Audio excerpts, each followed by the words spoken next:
नमस्कार, स्पोर्ट्स 9 में आप सभी का स्वागत है। मैं हूं शिवेंद्र, मेरे साथ हैं मेरे सहयोगी कुणाल।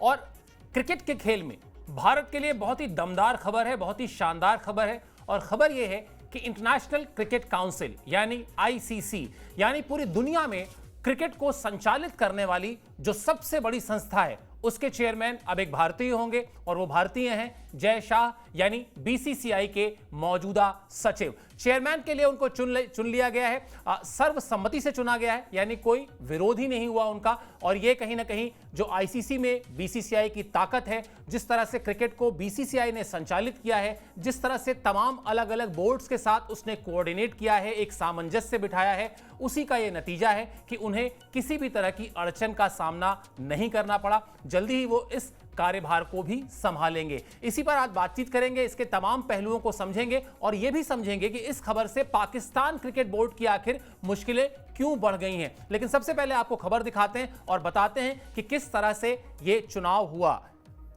जय शाह बने आईसीसी के नए चेयरमैन, 1 दिसंबर से संभालेंगे चेयरमैन की जिम्मेदारी। ग्रेग बार्कले की जगह लेंगे जय शाह। ग्रेग बार्कले अभी तक चेयरमैन थे, 2 बार उन्होंने अपना कार्यकाल पूरा किया, तीसरी बार भी कर सकते थे, लेकिन तीसरी बार उन्होंने इस जिम्मेदारी से अपना नाम वापस लिया। और इसके बाद आईसीसी ने सर्वसम्मति से नया चेयरमैन चुन लिया जय शाह को। जय शाह बीसीसीआई के मौजूदा सचिव हैं, जैसा मैंने शुरुआत में आपको बताया था।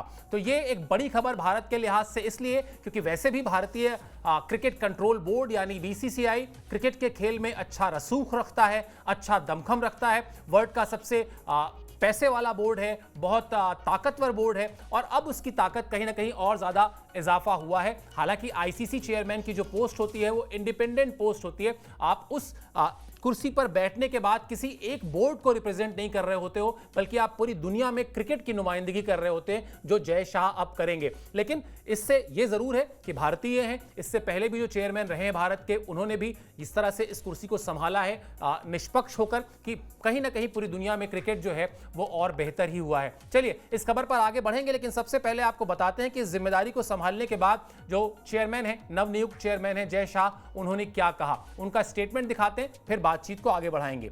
उन्होंने कहा कि मैं आईसीसी के सभी सदस्यों का चेयरमैन की जिम्मेदारी संभालने के लिए मुझ पर भरोसा करने के लिए आभार व्यक्त करता हूं। मैं आप सभी को भरोसा देता हूं कि पूरी दुनिया में खेल के स्तर को बढ़ाने में मैं हर संभव प्रयास करूंगा। 2028 ओलंपिक में क्रिकेट का भी डेब्यू होगा। यह न सिर्फ एक बड़ी उपलब्धि है, बल्कि इस खेल के लिए बड़ा मौका है। ये मेरा सौभाग्य है कि मैं ऐसे शानदार वक्त में आईसीसी की जिम्मेदारी संभालने जा रहा हूं। टी20 बहुत रोमांचक फॉर्मेट है, लेकिन हमें टेस्ट क्रिकेट को भी बराबर अहमियत देनी है। हमें यह सुनिश्चित करना होगा कि टेस्ट क्रिकेट में खिलाड़ियों की दिलचस्पी बनी रहे। वुमेन्स क्रिकेट और दिव्यांगों के क्रिकेट को भी और संसाधन उपलब्ध कराना हमारा लक्ष्य है। इसके लिए हम सभी मिलकर काम करेंगे। अब जब मैं इस स्टेटमेंट को 3 हिस्सों में बांटता हूं, तो मुझे लगता है 3 इंपॉर्टेंट चीजें यहां से पिक करनी चाहिए। पहली, 2028 के ओलंपिक में जब क्रिकेट की एंट्री होगी, जिसका वो जिक्र कर रहे हैं। दूसरी, जब वो कह रहे हैं कि टेस्ट क्रिकेट को भी उतनी ही अहमियत दी जानी चाहिए जितनी आप टी20 को देते हैं। और तीसरी, जब वो कहते हैं कि वुमेन्स क्रिकेट और जो डिफरेंटली एबल्ड क्रिकेट होता है, दिव्यांगों का जो क्रिकेट होता है, उसको भी हमें और ज्यादा बढ़ावा देना है। कुणाल, आपका रिएक्शन? बिल्कुल जी।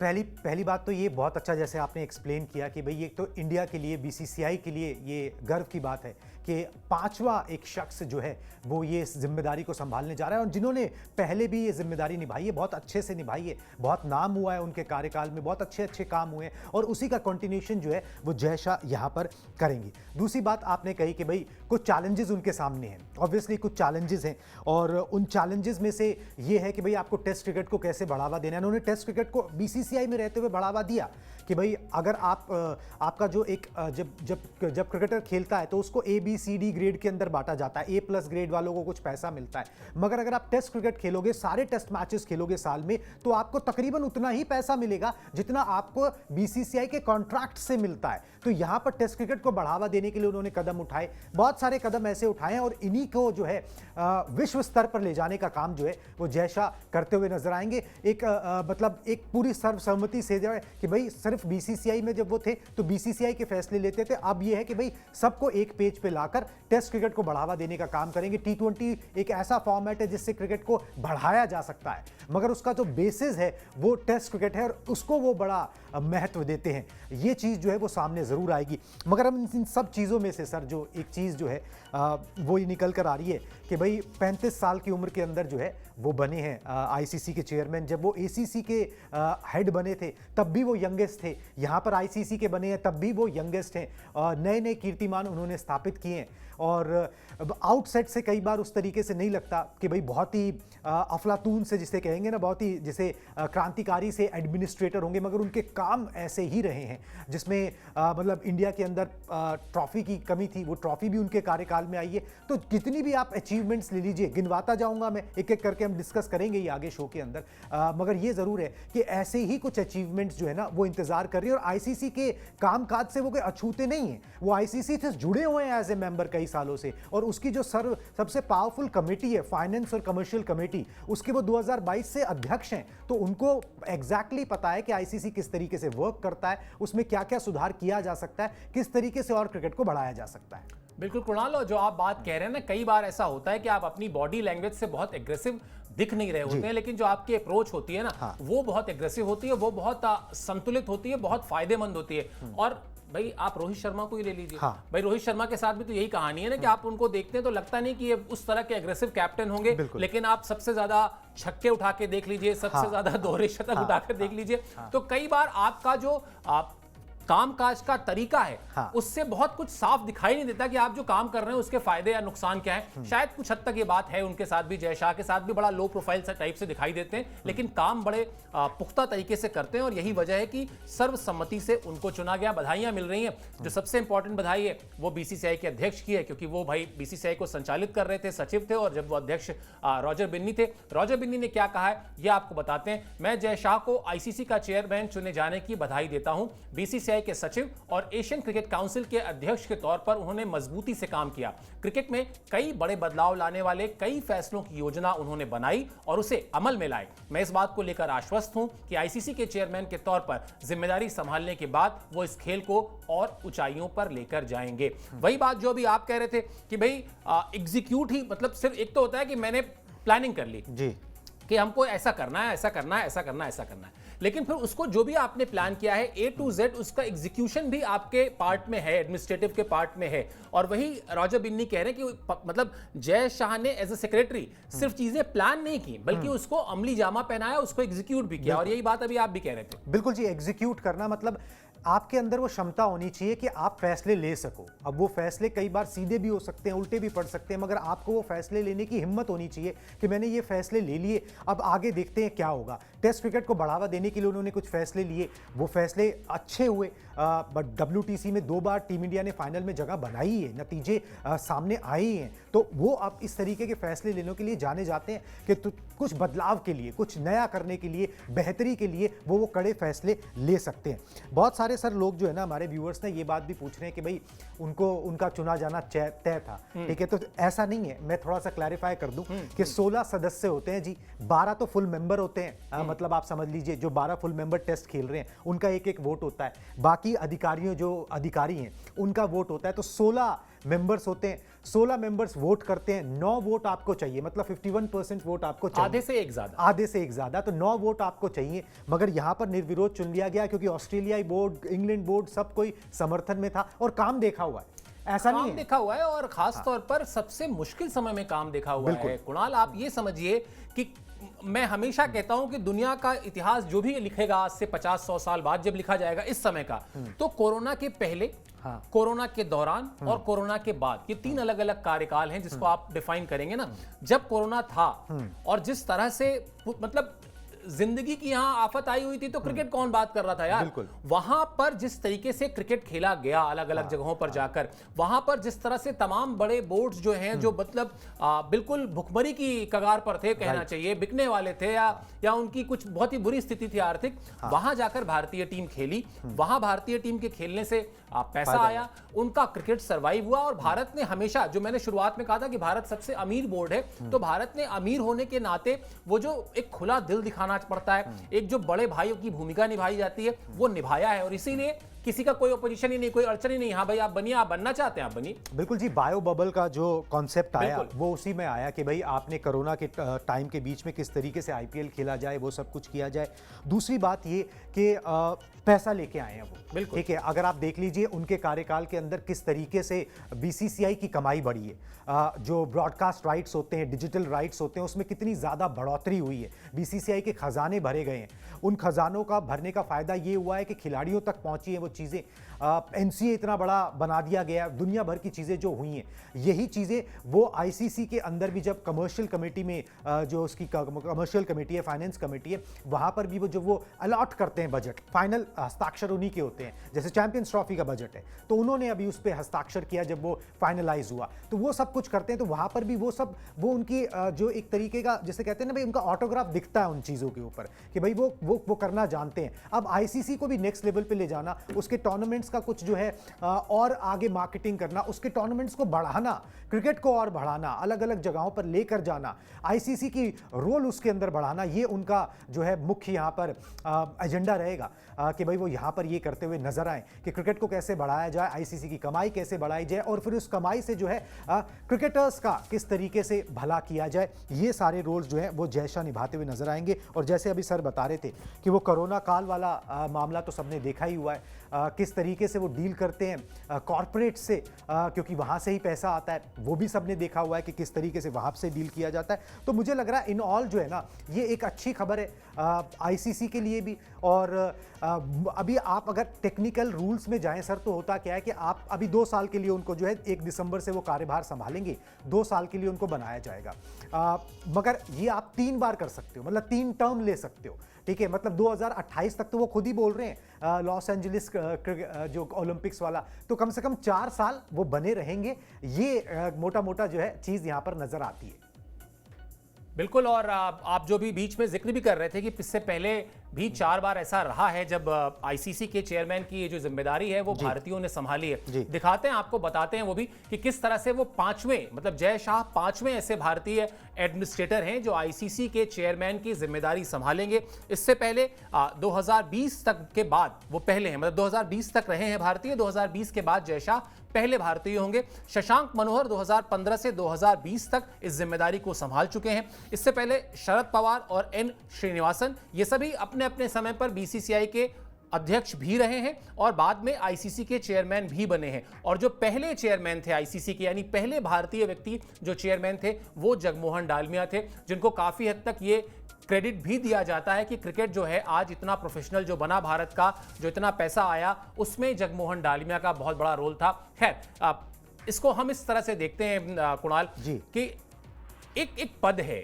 उस पद की अपनी एक गरिमा है, उस पद की अपनी एक कुछ रिक्वायरमेंट्स हैं। जो सफर जगमोहन डालमिया ने शुरू किया जब वो पहले भारतीय बने, वो उसको कहीं एक स्टेप आगे लेकर गए। उन्होंने फिर उसके बाद वो बैटन पहुंची अगले व्यक्ति के पास, फिर शरद पवार हुए, एन श्रीनिवासन हुए, शशांक मनोहर हुए। इन सब ने अपनी अपनी व्यक्तिगत कैपेसिटी में इस पद पर रहकर क्रिकेट को जितना प्रचार प्रसार वो कर सकते थे, क्रिकेट की बेहतरी के लिए जो कुछ कर सकते थे, वो सब उन्होंने किया। अब ये बैटन आ चुकी है जय शाह के पास और अल्टीमेटली टारगेट वही है कि वो जो मान लेते हैं कोई एक सफर है जो ए से जेड तक जाना था, तो साहब मान लेते हैं ए से डी तक या ई तक जगमोहन डालमिया लेकर आए, ई से कुछ अगले वर्ड्स जो है वो शशांक मनोहर आकर लेकर आए। अब उसको जेड तक पहुंचाना, यानी क्रिकेट की लोकप्रियता को और अगले लेवल तक पहुंचाना, वो जिम्मेदारी जय शाह की होगी। बिल्कुल जी। और इन सब का जिनका आपने नाम लिया ना, इन सब के सामने चैलेंजेस अलग अलग थे, ठीक है। जब जगमोहन डालमिया थे तब क्रिकेट को बढ़ाने का ही चैलेंज था, क्रिकेट में पैसा आना शुरू ही हुआ था, उसको किस तरीके से और चैनलाइज किया जाए वो था। शरद पवार के टाइम चैलेंज और था, शरद पवार तो ज़्यादा टाइम नहीं, 2 साल के लिए रहे, एन श्रीनिवासन भी 1 साल के लिए रहे, शशांक मनोहर ने लंबा वक्त गुजारा है, मतलब 5 साल जो है उन्होंने वहाँ पर उस पद पे गुजारे हैं और काफ़ी काम भी किया है, काफ़ी बढ़ोतरी की है, काफ़ी चीज़ों को स्ट्रीमलाइन किया है, वो चीज़ें की हैं। अब जय शाह के सामने चैलेंजेस और हैं, मैं 4 चैलेंजेस जो हैं उनके एक एक करके गिना भी देता हूँ, तफसील से बात उसकी जो है वो कर लेंगे। एक चैलेंज हो गया जी, सबसे पहला चैंपियंस ट्रॉफी, जो कि वो अभी दिसंबर में बनेंगे और अगले साल शुरुआत में चैंपियंस ट्रॉफी है, जिसको लेकर थोड़ी कचकच आई, दुनिया जानती है किस बात में। WTC का फाइनल है, जब वो मई में उन्होंने एक बयान दिया था कि भाई we have spoken to the ICC about it, they will consider changing the venue. तो अब 2 बार जो है WTC का फाइनल इंग्लैंड में खेला जा चुका है, वो तीसरी बार वो चाहते थे जब वो BCCI में है, तो उन्होंने बयान दिया था कि हम कोशिश करेंगे कि उसका वेन्यू जो है वो बदल जाए। भारतीय टीम को कामयाबी उस तरीके से नहीं मिली थी। ओलंपिक्स जो लॉस एंजलिस ओलंपिक्स है उसमें क्रिकेट को किस तरीके से शामिल किया जाए, फॉर्मेट क्या हो, कैसे ज़्यादा से ज़्यादा टीमें शामिल हो सकती हैं, किस तरीके से गेम छोटे से छोटा हो सकता है, नतीजे जल्दी से जल्दी आ सकते हैं, क्रिकेट को वहाँ पर किस तरीके से पोर्ट्रे किया जाए ओलंपिक स्पोर्ट्स में बाकी स्पोर्ट्स के सामने, ये एक बड़ा चैलेंज होगा और उसको हिट बनाना है। टेस्ट क्रिकेट को बढ़ावा देना एक नेक्स्ट चैलेंज है, क्योंकि अगर आप इंडिया की बात करते हैं, ऑस्ट्रेलिया की करते हैं, इंग्लैंड की करते हैं, वहाँ टेस्ट क्रिकेट को फिर भी बढ़ावा दिया जाता है, उनके बोर्ड्स के पास पैसा है। मगर अगर आप जिम्बाब्वे की बात करोगे, यहाँ पर वेस्ट इंडीज़ की बात करोगे, कुछ हद तक पाकिस्तान की बात करोगे, तो वहाँ पे टेस्ट क्रिकेट प्रमोट इसीलिए नहीं होता क्योंकि बोर्ड्स के पास पैसा नहीं है। वहाँ पर टेस्ट क्रिकेट को कैसे जिंदा रखा जाए, कैसे टेस्ट क्रिकेट को बढ़ावा दिया जाए, ये कुछ मेन एजेंडे हैं, कुछ चैलेंजेस हैं जो उनके कार्यकाल में मतलब जय शाह के कार्यकाल में उनके सामने होंगे। बिल्कुल, और कुणाल इस पर भी बात करेंगे अभी विस्तार से थोड़ा आगे जब बढ़ेंगे, लेकिन पहले आपको बताते हैं कि इस खबर के एक और मायने जी भाई। BCCI के मौजूदा सचिव हैं वो, अब वो ICC के चेयरमैन बन जाएंगे, तो BCCI के सचिव की कुर्सी भी तो खाली होगी। ये भी एक डेवलपमेंट होगा, उस डेवलपमेंट के बारे में भी आपको बताते हैं। बिल्कुल, जय शाह जो है वो 2019 से BCCI के सचिव हैं। अब BCCI सचिव का पद जो है वो खाली होगा, जल्दी ही होगा। BCCI सचिव का ऐलान, मतलब जो भी व्यक्ति अब इस जिम्मेदारी को संभालेगा उसके नाम पर भी जल्दी ही सहमति बन जाएगी। सूत्रों के मुताबिक DDCA के जो अध्यक्ष हैं रोहन जेटली, वो रेस में हैं। रोहन जेटली यानी अरुण जेटली के पुत्र हैं वो। अरुण जेटली बहुत समय तक क्रिकेट एडमिनिस्ट्रेटर के तौर पर भी रहे, मतलब राजनीतिक कद जो उनका था वो तो था ही, उसके अलावा क्रिकेट में उनकी जो सक्रियता थी वो भी हर कोई जानता है। और इसीलिए शायद जब वो नहीं रहे, उनके निधन के बाद जो फिरोज शाह कोटला मैदान है दिल्ली का, वो उनके नाम पर ही किया गया। तो ये एक तरीके से उनका भी क्रिकेट से जो जुड़ाव है वो बहुत पुराना रहा है। कुल मिला जुलाकर कहानी यही है कि अब जब वो पद खाली होगा, इधर भी मुझे लगता है, आपको क्या लगता है कुणाल, यहाँ पर BCCI में आपको लगता है कि कोई बहुत ज़्यादा इसको लेकर खींचतान होगी, या सचिव का पद, मुझे पता नहीं क्यों ऐसा लग रहा है कि इसमें भी सर्वसम्मति से ही बात हो जाएगी। यहाँ भी नाम कुछ चल रहे हैं, मुझे पता है कि वो रोहन जेटली के अलावा भी कुछ नाम है, लेकिन मुझे ऐसा लगता है कि चूंकि इतना क्लियर कट है, जैसे आपने बहुत आसान शब्दों में बताया कि साहब ICC के चेयरमैन के लिए 16 वोट हैं और 16 में से अगर आपके पास 9 हैं तो आपको कोई हरा नहीं सकता, आप तय हैं। वैसे ही BCCI में वोटों की संख्या तय है। जो भी आदमी उस किसी भी पद के लिए जब अपना नामांकन करता है या दावा ठोकता है, उसको क्लियर कट गणित पता होता है कि ऊंट जो है वो किस करवट बैठने वाला है। मेरा अपना आकलन है कि बहुत ज्यादा इस पर कोई परेशान होने की जरूरत नहीं है। बहुत जल्दी ही BCCI के सचिव का पद भी पता चल जाएगा कि वो कौन संभालने वाला है। बिल्कुल जी, इसमें भी देखिए, अब पहले एक जमाना था जब BCCI के अंदर ना गुटबाजी थी, जब बहुत कैंप्स थे, वो वोटों के लिए झगड़ा था, एक दूसरे को वोट मनाने के लिए काफी कुछ किया जाता था। अब वो कैंपबाजी है नहीं, अब वो गुटबाजी है नहीं। अब ये है कि भाई हाँ, आपने में से ही किसी एक को चुनना है जिसके पास उस पद का एक्सपीरियंस भी हो, जिसके पास उसके कुछ अच्छे आइडियाज़ भी हो, जो उस काम को आगे ले जा सके। और वोट्स का चक्कर कुछ नहीं है, अब आपके पास जो है अच्छी मेजॉरिटी है, कोई दूसरा कैंप नहीं है, आपके पास एक ही कैंप अभी जो है वो BCCI में एक तरीके से ऑपरेट करता है, जिनके पास सारा सपोर्ट है। आपको एक एबल कैंडिडेट जो है ना वो चुनना है, वो उसमें फ्रंट रनर, जैसे आपने बताया रोहन जेटली भी हैं, फ्रंट रनर हैं, क्योंकि भाई एक तो एक्सपीरियंस्ड हैंड है, उनके पिताजी भी करते रहे काम, वहाँ पर से भी उनको काफ़ी कुछ सीखने को मिला है, प्लस खुद हैंड्स ऑन एक्सपीरियंस यहाँ पर DDCA में उनको हो गया है। एक बात और है, मतलब ये दोस्त भी हैं आपस में, जय शाह और रोहन जेटली। तो भाई आखिरकार आदमी ये चाहता ही है ना, अपने भरोसे के बंदों को ही आगे बढ़ाता है ना, जिनको उन पर भरोसा, जो उन पर भरोसा किया जा सके, जिनको उन्होंने ट्राइड एंड टेस्टेड किया, देखा हो कि भाई हाँ ये क्या कर सकते हैं, इनकी क्या सोच है, उनकी किस तरीके से अगर मेंटालिटी मैच करती है, क्या हमने जो काम किया है उसी काम को ये आगे बढ़ाएंगे, या ये कुछ और मतलब अपनी चलाने लगेंगे और सारी चीज़ें बदल के रख देंगे। तो Rohan Jaitley on the same page है, तो ज़्यादा दिक्कत होनी नहीं चाहिए। तो जैसे आपने बताया कि भाई यहाँ पे ज़्यादा कोई ना निर्विरोध ही चुना जाएगा, जिस तरीके से आपने यहाँ पर ICC का चेयरमैन पद हुआ है, वैसे ही सेक्रेटरी की भी नियुक्ति जो है उसी तरीके से होगी। ज़्यादा दिक्कत यहाँ पर कोई होनी नहीं चाहिए। बिल्कुल कुणाल, मुझे लगता है कि आप देखिए, आप आईसीसी में बैठे हैं, आप बीसीसीआई में बैठे हैं, आप एसीसी में हो, आप पीसीबी में हो, आप क्रिकेट ऑस्ट्रेलिया में हो, अगर आप एडमिनिस्ट्रेटर हैं और अगर आपको क्रिकेट के डेवलपमेंट के लिए काम करना है तो कोऑर्डिनेट तो इन्हीं लोगों के साथ करना है ना। आपको ऐसा तो है नहीं कि आप किसी और थर्ड पार्टी से जाके बात कर रहे हैं। आप अधिक से अधिक ये होगा कि आप अगर आईसीसी के चेयरमैन के पद से जय शाह बात कर रहे हैं रोहन जेटली से बीसीसीआई के सेक्रेटरी के तौर पर, तो वो जितना जो आपने कहा मित्रता है, वो मित्रता कई बार बहुत अच्छे से कोऑर्डिनेट करने में भी काम आती है। आप एक पेज पर हैं, एक जैसा सोचते हैं, तो आपका कोऑर्डिनेशन भी बहुत। मैं एक छोटा सा उदाहरण दे रहा हूं। मान लीजिए कि आप ऑफिस में हैं और आप ऑफिस से निकल रहे हैं और एक अचानक कोई काम ऐसा आ गया, मुझे लगा मैं 5 मिनट आपको रोक लूं।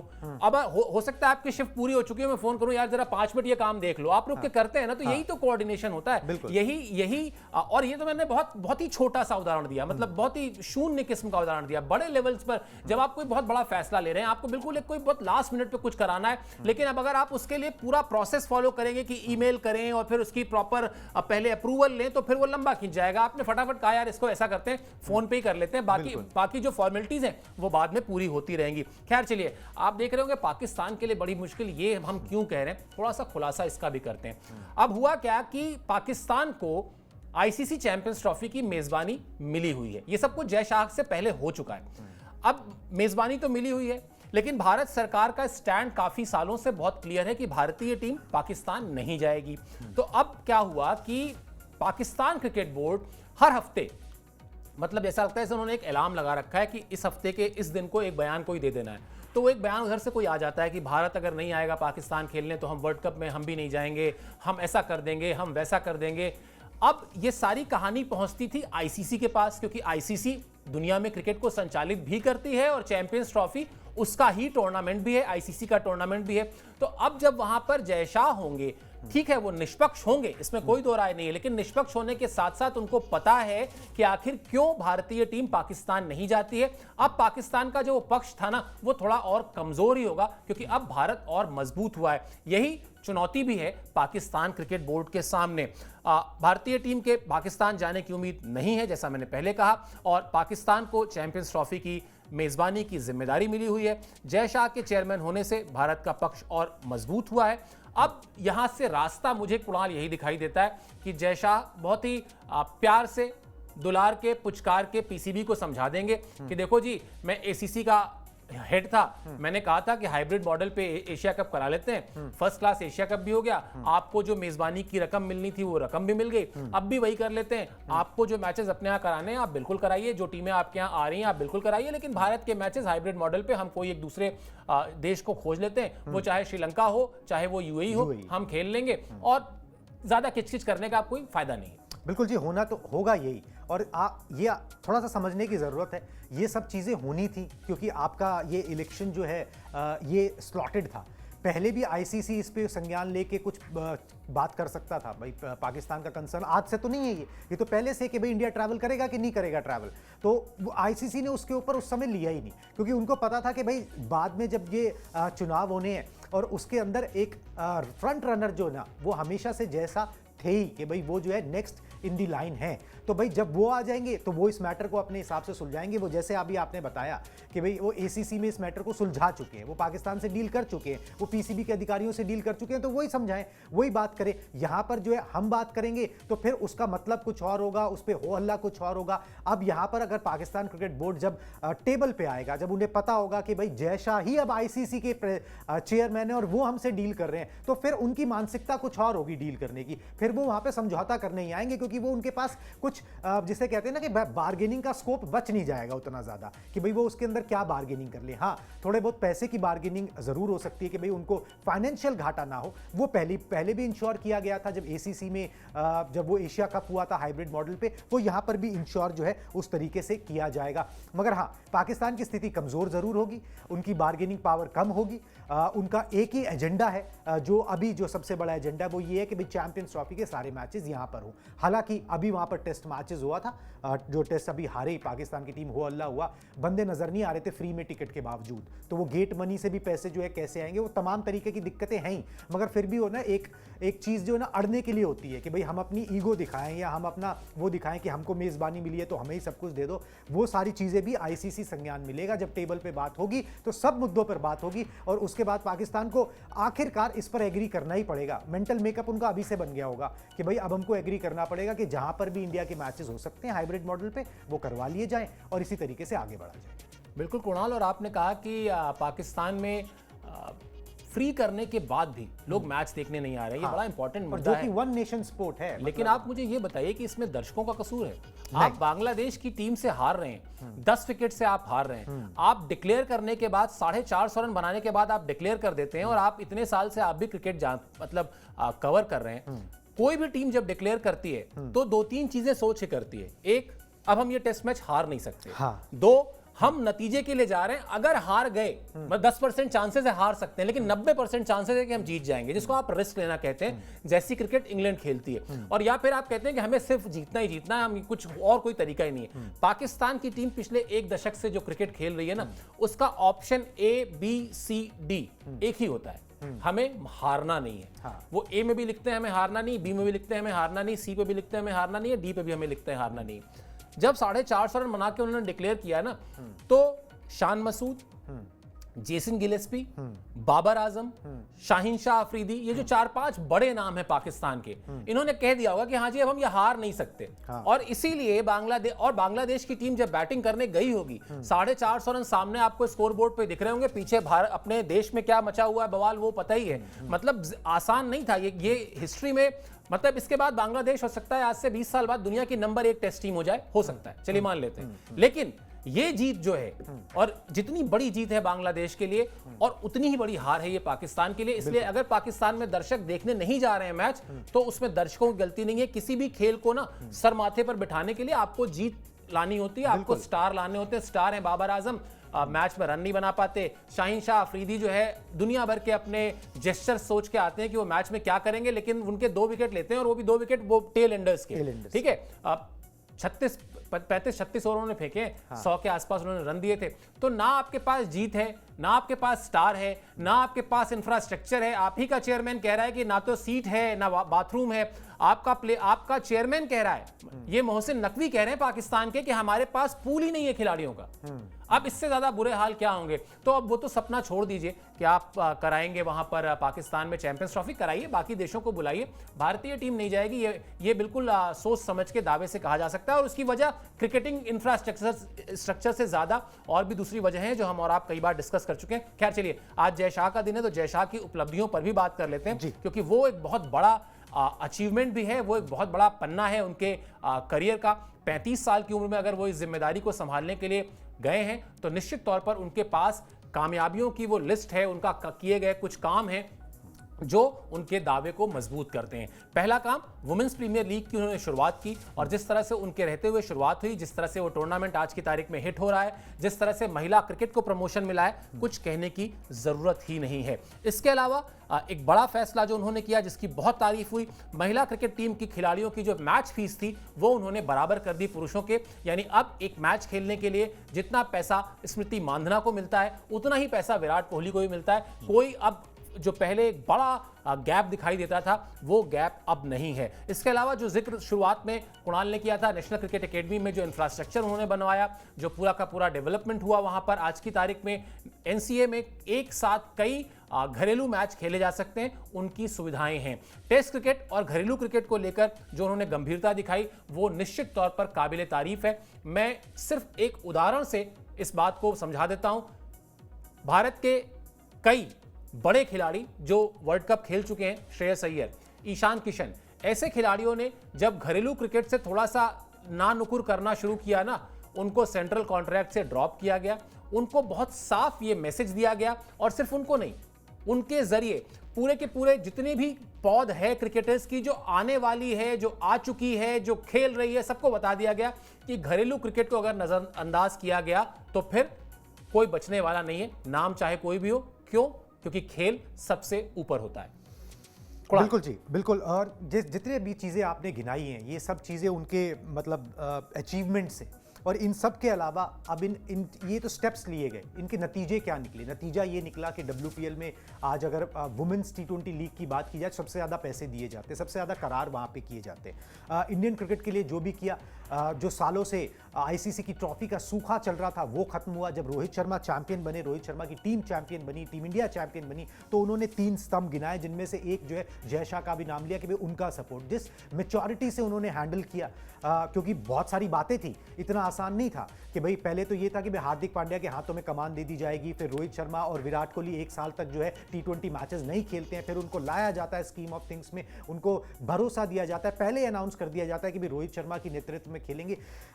एक बहुत पावरफुल इंसान जो अपना अथॉरिटी नहीं दिखा रहा है खिलाड़ियों पर, कप्तानों पर, उनको बैक कर रहा है, उनको सपोर्ट दे रहा है, ये कम बड़ी बात नहीं होती है। मतलब अगर आपके पास इतनी पावर हो, उसके बावजूद भी अगर आप उतनी शालीनता से, मतलब जिसे कहते हैं आप, अगर आप डील कर रहे हो लोगों से, उनसे उनका बेस्ट निकलवा रहे हो, तो ये एक बहुत बड़ी बात है।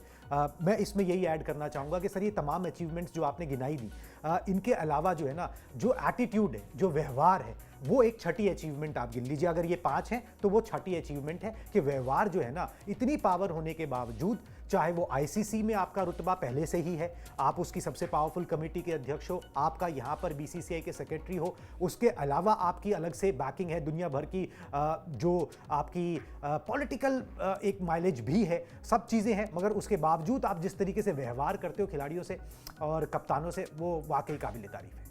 बिल्कुल कुणाल, और आप बड़ी बात कह रहे हैं, क्योंकि वो जो हम्बल अप्रोच है ना उनका, वो सबने देखा है। मेरा बहुत फेवरेट उदाहरण है, जो भी सब्सक्राइबर्स हमको लगातार देखते हैं उनको पता होगा, कई बार मैंने बताया कि इसको आप ऐसे समझ लीजिए कि गैरी कर्स्टन और ग्रेग चैपल में, ग्रेग चैपल कहीं बड़े खिलाड़ी रहे गैरी कर्स्टन से, दोनों ने भारतीय टीम के कोच की जिम्मेदारी संभाली, लेकिन ग्रेग चैपल के समय में भारतीय क्रिकेट मतलब नीचे ही गिरा, बिल्कुल गिरते गिरते गिरते वहां तक आ गया कि मतलब जितना बुरा आप सोच सकते हैं वो सब कुछ बुरा हुआ।